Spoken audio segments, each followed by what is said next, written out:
Coucou les merveilles, c'est Chloé. Aujourd'hui, je vous présente le coffret Lumière d'étoiles, l'oracle pour se reconnecter à son enfant intérieur de Angélique Gell. Je ne sais pas trop comment ça se prononce, je suis désolée si je le prononce mal. Et illustré par Cléo Fay. Un gros coup de cœur pour moi, mais je pense que je ne vous surprendrai pas en vous disant ça, puisque voilà, l'enfant intérieur, bah, vous savez que j'aime beaucoup. Et j'ai aussi été très attirée par l'illustration du coffret parce que ça m'a un peu fait penser en fait à La Belle et la Bête. Euh, on a une rose ici et puis voilà cette cloche de verre. Ouais, ça m'a évoqué La Belle et la Bête et c'est juste mon conte préféré. Donc voilà, déjà j'ai été très attirée par le coffret et je remercie vraiment du coup sa créatrice de me l'avoir envoyé, d'avoir pensé à moi. Ça m'a énormément touchée en fait, j'avoue, je m'y attendais pas. Alors, plongez dans un univers lumineux et renouez avec votre enfant intérieur. Désolée, il y a un petit truc du pochon qui dépasse. L'oracle Lumière d'étoiles vous invite à rêver et vous entraîne dans un monde fantastique, doux et poétique. Les âmes rêveuses seront les personnages oniriques qui viendront à votre rencontre au travers des cartes pour répondre à vos doutes et interrogations. Les 50 cartes peuvent être utilisées aussi bien pour faire de la divination que pour recevoir une guidance spirituelle. Pour chacune d'elles, vous trouverez sa signification, des mots-clés, une prédiction et la clé intérieure qui vous permettra de travailler sur vos parts d'ombre. Vous voyez qu'on a aussi un livret très fourni, très fouillé, j'aime beaucoup. Au fil des tirages, vous apprendrez à mieux vous connaître et à vous aimer, alors laissez-vous guider vers la réalisation de vos rêves et reconnectez-vous à votre pouvoir de création. Il n'y a que des mots clés que j'aime, hein. Pouvoir de création, rêve, onirique, fantastique. C'est vraiment un univers auquel j'adhère complètement. Donc on a un livre de 236 pages, donc vous voyez que voilà, il est vraiment fourni, il y a vraiment plein d'informations. Il y a 50 cartes aussi, donc c'est pas mal, c'est beaucoup même pour un oracle. Et on a un sac satiné à l'intérieur. Je vous ai pas dit le prix, il est au prix de 28 euros. Donc il s'ouvre, hop, comme ça. Oui, moi j'ai mal rangé mon pochon, mais vous voyez du coup que je l'ai utilisé le jeu. Vous voyez qu'il y a des petits aimants là, on les devine. Donc là, j'aime particulièrement ce genre d'ouverture en fait. Je trouve que c'est plus pratique que les boîtes qui s'ouvrent comme ça. Donc à l'intérieur, alors désolée, je fais du bruit. Voilà, à l'intérieur, on a le livret qu'on va regarder ensemble. Et donc les fameuses cartes dans leur pochon. Voilà. Alors, le Lumière d'étoiles, le livret. On va regarder le sommaire déjà ensemble. Présentation de l'oracle, découvrir les cartes et différentes utilisations des cartes, la purification, la découverte, interpréter les cartes inversées. Alors je crois que dans ce jeu, il n'y a pas justement, enfin il faudra que je regarde, mais il n'y a pas les significations inversées. C'est pas un jeu qui a été conçu spécialement pour lire les cartes de cette manière-là. Je pense que c'est ça du coup qu'elle doit nous dire, je me rappelle plus, je vous avoue. Attendez, je vais voir. Oui, voilà, elle nous dit qu'elle n'a pas donné d'interprétation de lecture pour les cartes inversées. Mais vous pouvez décider, si elles sont inversées, vous pouvez décider de ne pas en tenir compte ou bien estimer que leur énergie est ralentie, voire bloquée. Oui, pour moi, une carte inversée, c'est une énergie bloquée, en fait. Vous pouvez aussi considérer que le tirage met l'accent sur cette énergie, car elle est au cœur d'un défi personnel. Ça aussi, je trouve important. Et que c'est une clé d'évolution. Voilà. Ensuite, vous avez des conseils. Bon, là, on est vraiment dans... si c'est votre premier oracle, vous aurez toutes les informations pour vous lancer. Il y a même... c'est un jeu avec lequel vous pouvez dater les événements, si vous faites de la divination. Vous avez des suggestions de tirage très intéressantes. Et ensuite, on a l'interprétation des cartes. Je voulais vous montrer les tirages. Je trouve que c'est, enfin moi c'est toujours une partie dans le livret qui attire mon attention. Donc là, vous voyez, tirage à 3 cartes, vous avez plein de propositions. Passé, présent, projection, situation actuelle, défi, conseil, voilà, lumière, ombre, conseil. Enfin, vous avez plein de propositions de tirage à 3 cartes. Moi j'adore. C'est les tirages que je fais le plus en fait. En général, j'aime bien tirer 3 cartes. C'est mon chiffre fétiche. Donc je suis contente qu'il y ait plein de propositions. On nous propose un tirage intuitif, c'est-à-dire vous tirez 3 cartes et vous les associez, genre vous racontez une histoire avec. Vous avez un tirage relationnel qui est proposé ici, donc à 8 cartes, il est détaillé. Tirage des saisons pour un aperçu des prédictions annuelles. Voilà, là, on est sur de la prédiction pour voir les énergies à venir. Vous avez le tirage éclosion qui permet de réaliser ses projets en ayant une vision claire des forces et des limitations qui entourent la situation présente. À 7 cartes. Tirage du défi. Vous voyez qu'on a pas mal de propositions de tirage et autant des tirages plus de développement personnel, mais aussi des tirages de divination. Parce que vous pouvez faire tout avec ce jeu. Vous pouvez tout faire et ça c'est cool.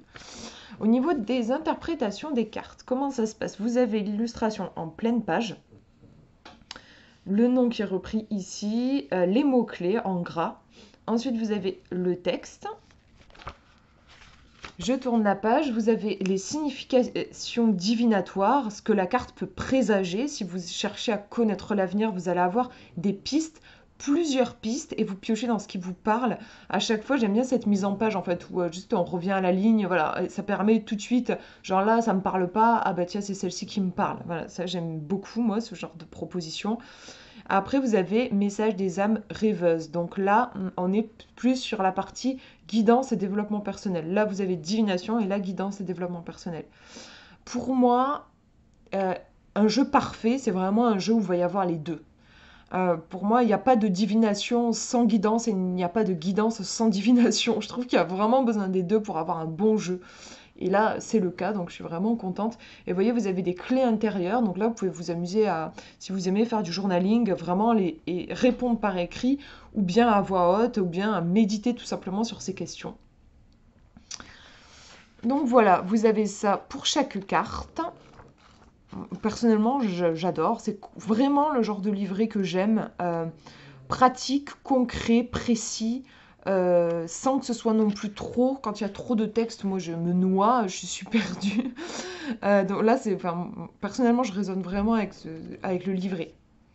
Mais je raisonne avec tout le jeu, puisque je vais vous montrer les cartes. Je les trouve vraiment très très belles, vous allez voir.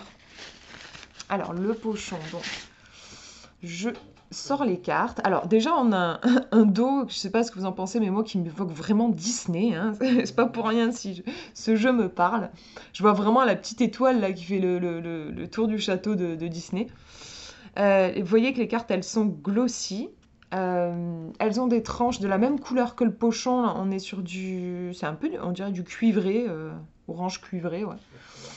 Les dimensions, je vous les mettrai dans la description. Et je vous montre par rapport à ma main. Voilà, elles sont ni immenses ni rikiki. Moi, je trouve que c'est la bonne taille.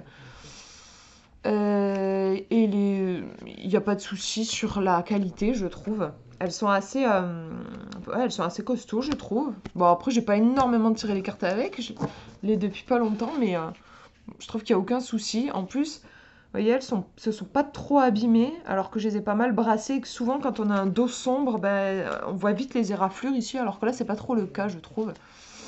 On a ces tranches aussi, je vous le dis, ça peut plaire ou pas, mais sur le coup, quand j'ai ouvert le jeu, j'avais des petites paillettes sur les mains.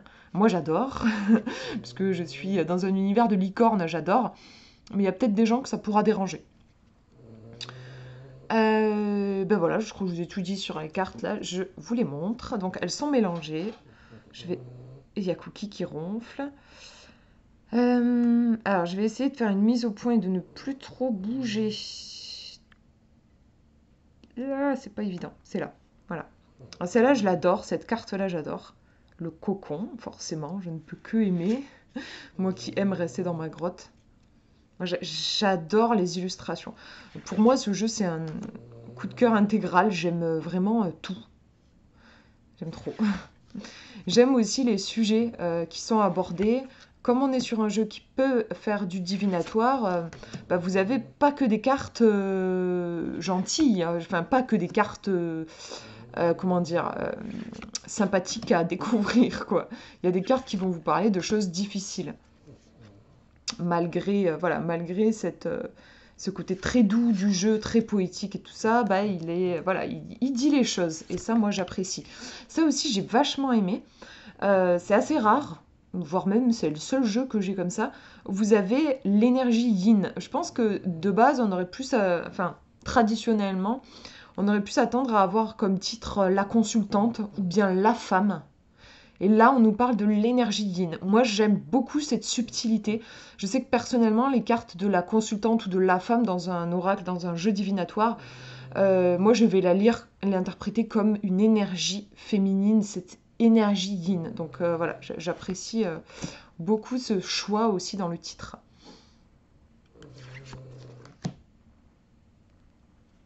Les illustrations sont superbes. Voilà, je vous disais qu'il y avait des cartes plus ou moins sympathiques. Celle-ci, par exemple, peut évoquer un petit peu la maison Dieu dans le tarot, la tour. Là aussi, c'est intéressant le titre, je trouve. On nous parle de ressources, on nous parle pas d'argent, on nous parle pas de nourriture, on nous parle de... Et pourtant, on a un porte-monnaie, on a de la bouffe, voilà. On nous parle de ressources. Je trouve que c'est intelligent aussi. Vous voyez, ça englobe plein de choses. Ça sera plus intéressant parce que on peut poser mille et une questions à un oracle. Et j'aime que là, je trouve que c'est intéressant. Le choix du mot va nous aider à avoir une interprétation la plus juste possible en fonction de notre contexte. Et je trouve que c'est vraiment intéressant. Celle-ci aussi, j'adore l'instabilité. On voit voilà, qu'elle essaie de tenir en équilibre. Et d'ailleurs, c'est un jeu, je suis en train de bugger parce que je me disais, c'est un jeu qui peut être très intéressant à utiliser en projectif, c'est-à-dire juste en travaillant avec les illustrations. On n'a pas tellement besoin d'aller dans le livret pour comprendre ce qui se passe là, avec cette carte. C'est un jeu que vous pouvez utiliser si vous avez mon livre Apprendre à tirer les cartes en 31 jours. Voilà, ça sera un jeu parfait pour ça. Parce que vous allez pouvoir raconter des histoires. Vous voyez, là aussi, si on se projette dans la carte, bon, on a tout de suite compris, il y a une atmosphère, j'ai dit adversaire, c'est rigolo, une atmosphère un petit peu tendue quand même. Il y a de la compétition, il y a un enjeu là. Est-ce qu'on va gagner? Est-ce qu'on va perdre? Est-ce qu'on décide de tout donner pendant cette partie ou est-ce qu'on économise ses forces? Enfin, il y a plein de questions intéressantes qui sont posées. L'arbre magnifique, on devine un visage ici qui peut nous ramener à tout ce qui est en lien avec la généalogie, les secrets de famille. La récolte, avec ce clair de lune, c'est magnifique. Vraiment, la lumière qui éclaire ici, c'est impressionnant. Vraiment l'impression que la lune éclaire, c'est superbe. L'étoile, superbe aussi, qu'on retrouve sur le coffret. La graine. Non mais tout est... il me touche énormément, énormément ce jeu. La tour, là aussi on est tellement dans un univers qui fait penser aux contes de fées, donc je ne peux que être enthousiaste. L'aventure, cette douceur aussi dans cette illustration, on dirait, je sais pas, c'est un truc que je verrais bien dans une chambre pour enfants, quoi. Je trouve qu'on dirait un tableau à mettre dans une chambre pour enfants. Il y a cette douceur de l'enfance, là aussi le manège. Ah, trop beau. Voilà les fameuses cartes pour dater.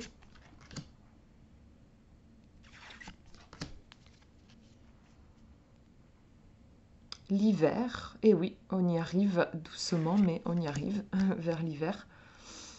Les festivités, vous voyez là, on n'a pas besoin d'aller dans le livret pour savoir que c'est une carte sympathique, que si on a posé une question, en tout cas elle est placée sous de bons auspices, quoi. On a voilà, là aussi par exemple la chute, bon, on comprend que c'est pas forcément très bon, et en même temps c'est illustré avec tellement de poésie et tellement de douceur, c'est un jeu qui conviendra bien, je pense, pour les personnes hypersensibles.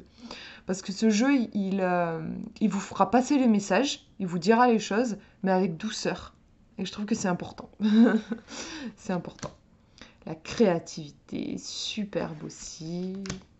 Le bouquet, c'est marrant, il y a des cartes qui font penser au Petit Le Normand. Il y avait les nuages qui me faisaient penser, la tour aussi. Là, le bouquet, voilà. Le temps. Toujours intéressant, je trouve, d'avoir une carte qui évoque la notion de temps dans un jeu divinatoire où souvent on essaie d'anticiper les choses, donc c'est comme si on voulait accélérer le temps ou en tout cas anticiper les choses. C'est intéressant d'avoir une carte qui nous questionne sur cette notion.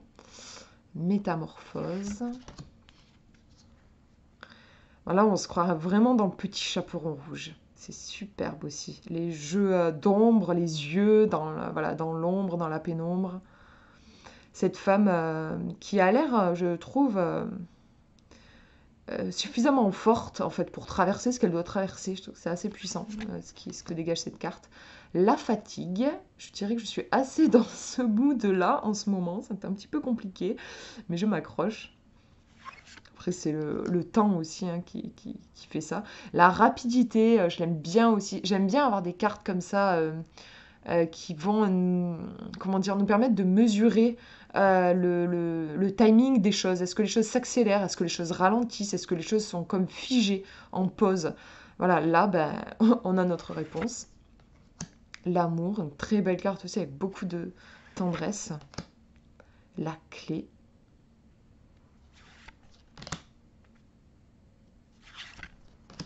L'énergie yang, forcément, on avait l'énergie yin. Là aussi, ça fait penser au Béline, avec ses étoiles.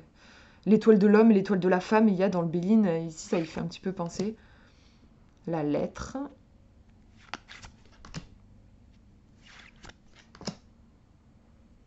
Très jolie aussi. J'aime beaucoup les couleurs de cette carte. Magnifique. Je trouve qu'il y a vraiment ce côté, chacun apporte sa couleur dans le partage. On est tous uniques en fait. Et là, j'ai vraiment l'impression qu'il y a des échanges. Il y a un échange avec beaucoup de respect. Et chacun apporte sa couleur. C'est très beau, je trouve. Le fardeau. Porte-bonheur. Alors là, j'ai forcément eu aussi un gros coup de cœur pour la carte de l'enfant, puisqu'on devine ici dans les nuages un escargot. Et je vous en parle souvent de l'escargot. Enfin, je sais pas tellement pourquoi, mais vraiment, j'ai un lien particulier avec les escargots. Et pour moi, ils représentent l'hypersensibilité. Et il y a un lien aussi pour moi entre enfance et hypersensibilité. En fait, l'hypersensible, est-ce que c'est pas un enfant j'allais dire un enfant qui n'a pas grandi. Enfin, je sais pas si vous voyez ce que je veux dire. Genre, en fait, en tout cas, un adulte hypersensible, il a des caractéristiques de l'enfance. C'est pour ça qu'on peut se sentir légèrement en décalage. En fait, l'hypersensible adulte, il peut avoir des émotions aussi intenses qu'un enfant. Et quand c'est un enfant de 5 ans qui pleure voilà, comme un bébé, il n'y a pas de souci. Par contre, voilà, quand vous êtes adulte, si vous vous mettez à pleurer comme un bébé, ben, c'est mal perçu. Voilà, pourtant c'est humain, mais il y a des codes dans notre société qui disent qu'un adulte n'a plus le droit de pleurer à chaudes larmes, voilà. Et un hypersensible, en fait, il garde, je trouve, cette essence-là de l'enfance. Le défi, j'aime bien aussi comment on est en position... on, on voit le chemin, en fait, on voit qu'il y a du chemin, et en même temps, comme on est positionné juste en haut, bah, c'est comme si une part de nous était déjà arrivée, en fait. Je trouve que c'est intéressant, le point de vue. La fin, elle est très belle aussi, cette carte, hein, avec cette nuit noire, ce rouge sang, il y a quelque chose de... Puis on voit, il y a du sang qui coule, hein. Ça pique, ça fait mal, ça fait peur. On est en plein deuil aussi. On peut même s'imaginer, je sais pas pourquoi, mais moi je m'imagine assez bien qu'on est dans un cimetière. Elle est forte, je trouve, l'ambiance de cette carte. Là, on est dans autre chose. Et c'est intéressant, si vous faites un tirage à plusieurs cartes, voilà, que vous tirez cette carte-là suivie de celle-ci, c'est assez impressionnant. Comment on voit que bah, voilà, la nuit va finir par passer, le soleil va se lever, il y aura un renouveau, quoi. Mais il faut accepter de clôturer quelque chose. Et dernière carte que je ne vous ai pas montrée, la carte du livre. Très jolie aussi, avec cette fleur qui semble se nourrir du savoir contenu dans les livres. Super beau. Et j'aime la symbolique. Allez, je vous tire une carte. Une carte, un message pour vous.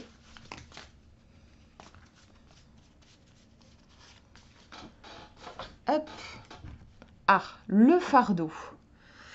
Donc là, ouais, il y a une notion d'épuisement, on porte trop sur nos épaules, hein, on le voit avec ces champignons qui prennent racine sur le dos de cette femme, mais elle en a aussi sur les bras qui commencent à pousser. Il y a cette humidité, clairement, hein, ambiante, avec les champignons qui prolifèrent. Il y a quelque chose de pas très sain. Émotionnellement, on a peut-être laissé passer des choses qu'on n'aurait pas dû laisser passer, on a trop pris sur nous. C'est ça, hein, en fait. On a trop pris sur nous. C'est vraiment le poids, quoi. On va regarder, donc c'est la 31. Je vous lis ce qu'on nous dit. Épuisement, sacrifice, responsabilité, obstination, charge. Le fardeau symbolise le poids de tout ce qui pèse sur vos épaules. Il peut s'agir de toutes sortes de charges, celles des émotions, des responsabilités qui peuvent être familiales ou matérielles, des pensées obsessionnelles. La carte vous montre la pénibilité et la lourdeur d'une situation qui vous affaiblissent mentalement et physiquement. Elle représente les efforts intenses et soutenus qui peuvent mener à l'épuisement. Parfois, la carte évoque l'obstination à rester dans une situation délétère. Il est possible que vous soyez en position de sacrifice en négligeant vos besoins essentiels et votre bien-être au profit des autres ou d'un emploi par exemple. Ouais, il y a l'idée qu'on s'oublie un peu avec cette carte en fait. Il est toujours possible de refuser une demande, de déléguer, de demander de l'aide afin de se libérer du temps et de l'énergie. La carte peut également montrer que vos efforts sont vains malgré la sincérité de votre investissement. Vous pouvez décider d'évacuer maintenant les tensions et la souffrance dont vous êtes prisonnier, laissez la vie, les autres vous accompagner, simplifiez-vous la vie. En signification divinatoire, on nous dit un fort investissement dans une tâche, un quotidien éreintant, un burn-out, une charge mentale excessive, une situation de pression, de la tyrannie. Ça peut aussi évoquer des difficultés dans une relation à sens unique, des efforts et des sentiments non réciproques, un déséquilibre dans une relation. Ça peut être aussi un surmenage physique, un épuisement mental, ou bien une accumulation de difficultés matérielles, financières et administratives. Vous voyez qu'on a plein de domaines là qui sont proposés en interprétation. Message des âmes rêveuses. Réorganisez votre quotidien, demandez de l'aide, revoir vos priorités. Dire non, poser des limites saines et vous imposer davantage. Ce n'est pas parce que vous pouvez le faire que vous devez le faire. Vous libérez d'une quête de perfection ou d'un idéal à atteindre. Relâchez la pression que vous vous imposez. Ça, c'est les propositions pour le travail sur soi. Clé intérieure. Quel poids pèse sur vos épaules actuellement? Quelle clé de libération se trouve à votre portée? Avez-vous tendance à dépasser vos propres limites et à vous sacrifier? Voilà, des questions à méditer en lien avec la carte. Voilà pour du coup cette présentation. J'espère que ça vous aura plu. Je vais essayer de vous tourner des vidéos de tirage aussi pour que vous puissiez poser directement vos questions au jeu et voir comment il vous répond. Je vous fais de gros bisous. Prenez bien soin de vous.